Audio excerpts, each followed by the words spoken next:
মাওলানা মোহাম্মদ আমিনুল ইসলাম সাইদি সাহেব, জনাব মাওলানা মোহাম্মদ আমিনুল ইসলাম সাইদি সাহেব, তিনি উপস্থিত আমার দিনদার ইমানদার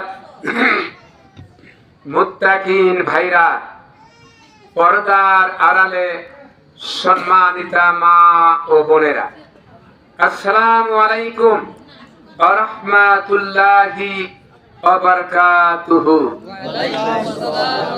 আমরা মহান আল্লাহ রাব্বুল আলামিনের দরবারে শুকরিয়া জ্ঞাপন করছি, যে পরম করুণাময় মহান আল্লাহ তাআলা কামারখন থানাধীন কামারখন থানাধীন ঐতিহ্য ঝাউল ইমরান সাহেব কর্তৃক আয়োজিত ঐতিহাসিক তাফসীরুল কোরআনে কারিমের মাহফিলে আমাকে এবং আপনাদেরকে আসায় বসায় কোরআন হাদিস থেকে আলোচনা করা এবং শোনার জন্য তৌফিক এনায়েত করেছেন। সেই মহান আল্লাহ রাব্বুল আলামিনের দরবারে শত চুক্ত কণ্ঠে বিনয় অবনীত চিত্তে শুকরিয়া জ্ঞাপন করছি। সকলেই পড়ে নেই আলহামদুলিল্লাহ। বন্ধুগণ, আল্লাহ রাব্বুল আলামিন এই পৃথিবী সৃষ্টি করেছেন, মানুষ সৃষ্টি করেছেন। কোন পথে চললে মানুষের কল্যাণ হবে, ভাগ্যের পরিবর্তন হবে, এই সংবাদ, এই খবর আকাশের মালিক, জমিনের মালিক আল্লাহ রাব্বুল আলামিন তিনি ভালো জানেন। জোরে বলেন ঠিক কিনা? এজন্য যুগে যুগে অগণিত নবী পয়গাম্বার এই পৃথিবীতে আল্লাহ পাক পাঠিয়েছেন, তেনার পরিচিতি, তেনার সিফত বর্ণনা করা। কোরআন কেন আসলেন, কোরআন কেন নাজিল করলেন, গোটা জাতির মঙ্গলের জন্য নিয়ামত দান করলেন কেন, এই কথাগুলিকে বুঝাবার জন্য, এটা দিয়ে চরিত্র গঠনের জন্য ব্যবসা বাণিজ্য করবেন, আবাদ করবেন, চাষাবাদ করবেন, নির্বাচন করবেন, ভোট দিবেন, দোকানদারি করবেন, স্কুল চালাবেন, কলেজ চালাবেন, মাদ্রাসা মসজিদ চালাবেন, নিজের পরিবারকে চালাবেন। কিভাবে চললে আল্লাহ সন্তুষ্ট হবে, এই কথাগুলি একটি গাইড বুক, তার নাম কি? আরো চিল্লা বলেন, তার নাম কি? কোরআন। নির্ভুল আইডিয়া এই কোরআনের ভিতরে আল্লাহ পাক ব্যবস্থাপনা গোটা জাতির জন্য দিয়েছেন। সুবহানাল্লাহ। আল্লাহ রাব্বুল আলামিন বলেন, যুগে যুগে নবী পয়গাম্বার এই পৃথিবীতে পাঠিয়েছি, তেনারা নিজের থেকে দাওয়াত দেন নাই। ওয়ালাউ তাকাওয়ালা আলাইনা বাদাল আকাবি, আমার নবী নিজের থেকে বানিয়ে কোনো কথা কোরআনে চালাই দেন নাই, সমাজে চালাই দেন নাই। নবী যদি নিজের থেকে বানিয়ে কোনো কথা কোরআনে চালাই দিতেন, লা আখাযনা মিনহু বিল ইয়ামিন, আমি নবী ডান হাতখানা চেপে ধরতাম, এরপরে গলার কণ্ঠ নালীটা কেটে ফেলে দিতাম। সুবহানাল্লাহ। যত নবী দুনিয়া আসলেন, কে লাগি তো ভাবছিল, যত নবী একটু বলে দেন, যত নবী দুনিয়া আসলেন, প্রত্যেক নবী দাওয়াত দিয়েছে, এক আল্লাহর গোলামি করো, আনুগত্য করো, তাগুতকে বর্জন করো। তাগুতের শক্তি হলো মানুষের তৈরি করা আইন প্রতিষ্ঠিত করতে চায়। মানুষের তৈরি করা মতবাদ সব কুফরি মতবাদ। জোরে বলেন, কি মতবাদ? সমাজতন্ত্রের মতবাদ। কিসের মতবাদ? জাতীয়তাবাদের মতবাদ। কিসের মতবাদ? ধর্মনিরপেক্ষতাবাদের মতবাদ। কিসের মতবাদ?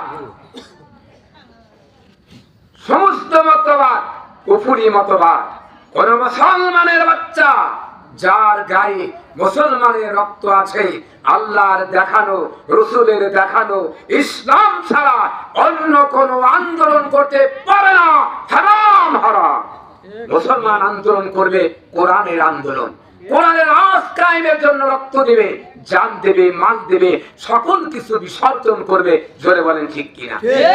কোরআনের জন্য যদি আমরা শহীদ হই প্রতিপক্ষের সাথে, আল্লাহ বলছে এপারে শহীদ, ওপারে তোমার জান্নাত। জোরে বলেন সুবহানাল্লাহ। যে অবস্থায় শহীদ হয়েছে, মৃত্যুবরণ করলেন, ওই অবস্থায় দাফন করা যায়। সুবহানাল্লাহ বলবেন না? সুবহানাল্লাহ। বামা হাসারগার खुदा पुरचित बागुयाम दर जवाबे उ शहीद खंजर इश्कत गाहिया कफंदराम। আল্লাহ রাব্বুল আলামিন বলবেন, শহীদ রে, তুই আমারে দেখোস নাই, আমার জান্নাত জাহান্নাম দেখোস নাই, না দেখে আমার ইসলামের জন্য, কোরআনের রাজের জন্য জীবন দিয়ে দিলি। আজকে তুই আমার কাছে কি চাস? বিনা হিসাবে তোকে জান্নাতে দিয়ে দেব। তখন শহীদ বলবে, রব্বুল আলামিন, তোমার কাছে কিচ্ছু চাই না, আমি শুধু একটাই আবেদন, তোমার কাছে একবারের জন্য দুনিয়া হায়াত দিয়া পাঠিয়ে দাও। যারা আলিমদের হত্যা করেছে, মিথ্যা মামলা দিয়া, মিথ্যা ফাঁসির কার্যকর করে যারা মানুষ হত্যা করলো, আলিমদের দুনিয়া থেকে বিদায় করে দিল, ইসলামী পন্থীদের দুনিয়া থেকে বিদায় করে দিল, ওই জালিমদের সঙ্গে লড়াই করে তোমার দেওয়া জীবন তার একবারের জন্যও শহীদ করে দিয়ে আসি। শহীদের মৌত কি যে আরামদায়ক! একটা পিপিলিকে কামড় দিলি যতটুকুন লাগে না, তার চাইতেও নগণ্য হবে। বুঝতেই পারবেন না যে আপনাকে শহীদ করার জন্য যারা গুলি করলো, ছুরি মারলো, এমুনিশনের গোলা বারুদ দিয়ে আঘাত করলো, পিপিলিকা কামড় দিলে টের পাওয়া যায়, শহীদ ব্যক্তি টের পাবে। তার মানে একবার রাসূল পাক সাল্লাল্লাহু আলাইহি সাল্লাম যুদ্ধের ময়দানে গেলেন, যাওয়ার পরে সেখান থেকে ফিরে আসলেন, সাহাবা কেরামকে বললেন, এখানে তাঁবু টেনে তোমরা আশ্রয় নাও। তাঁবু টেনে রাসূলের হুকুম, আশ্রয় নিলেন। দুইজনকে বললেন, তোমাদের দায়িত্ব থাকবে সারা রাত জেগে জেগে বাকিগুলাকে পাহারা দিবে। কয়জনকে দায়িত্ব দিলেন? একজন গভীর রাত্রে আর একজনকে বললেন, ভাই নবীজি খামোখায় দুইজন ব্যক্তির ঘুম নষ্ট করে দাঁড়িয়ে দাঁড়িয়ে পাহারা দেওয়ার কথা বললেন। আমার তো বুঝে আসে না, আমার মনে হয় আমি বরং কিছুক্ষণের জন্য ঘুমাই, এরপরে তুমি জেগে থাকো, আবার তুমি আমাকে জেগে দেবে, আমি ঘুমাবো কয়েক ঘন্টা, তুমি আবার জাগবে। দুইজন ইচ্ছা মতো এই কাজ করলেন। শত্রুরা দূর থেকে লক্ষ্য করতেছে। এর ভিতরে একজন দেখলেন যে উনি তো ঘুমায় গেছে, আমি দাঁড়ায় দাঁড়ায় কি করব, আমি বরং দাঁড়িয়ে নামাজ 2 রাকাত নামাজ পড়ি বা 6 রাকাত 8 রাকাত নামাজের ভিতরে সময় কাটিয়ে দিই, সওয়াব পাবো। উনি ভালো উদ্দেশ্য নিয়ে রাসূলের হুকুম অমান্য করে তিনি নামাজে দাঁড়িয়ে গেছেন, রুকু সিজদা করতেছেন। কাফের বেঈমানরা দস্যুরা দূর থেকে লক্ষ্য করলেন, মানুষ নড়াচড়া করে, মনে হয় রুকু সিজদা করে, দেখাটা দূর থেকে। এটাকে প্রমাণ করার জন্য বিষাক্ত তীর মারলেন।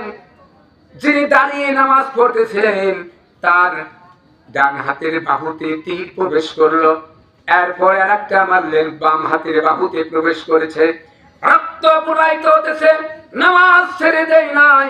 গভীর রাত্রিতে আরেকজনকে ডেকে দিলেন, তার ঘুম ভেঙে গেল। বলল, ভাই তোমার এই অবস্থা কেন, তোমার এই অবস্থা কে করেছে? লোকটি বললেন, ভাই তুমি জানো না, আমি ভাবলাম তুমি তো ঘুমিয়ে আছো, আমি দাঁড়িয়ে দাঁড়িয়ে কি করব, নামাজের ভিতরে সময় কাটিয়ে দিই, তবু তো সব পাবো, মুহূর্তের ভিতরে অনেক সব।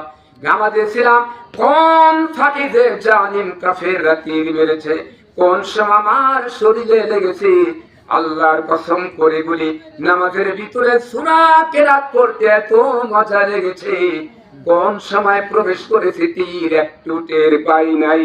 সুবহানাল্লাহ। এর নামাজ আর আমরা নামাজ পড়ি, ব্যবসার চিন্তা করি, কার হত্যা করবো, কার মেয়ে নিয়ে বের হয়ে যাবো, কার কাঁঠাল চুরি করবো, কারে কবে হত্যা করবো।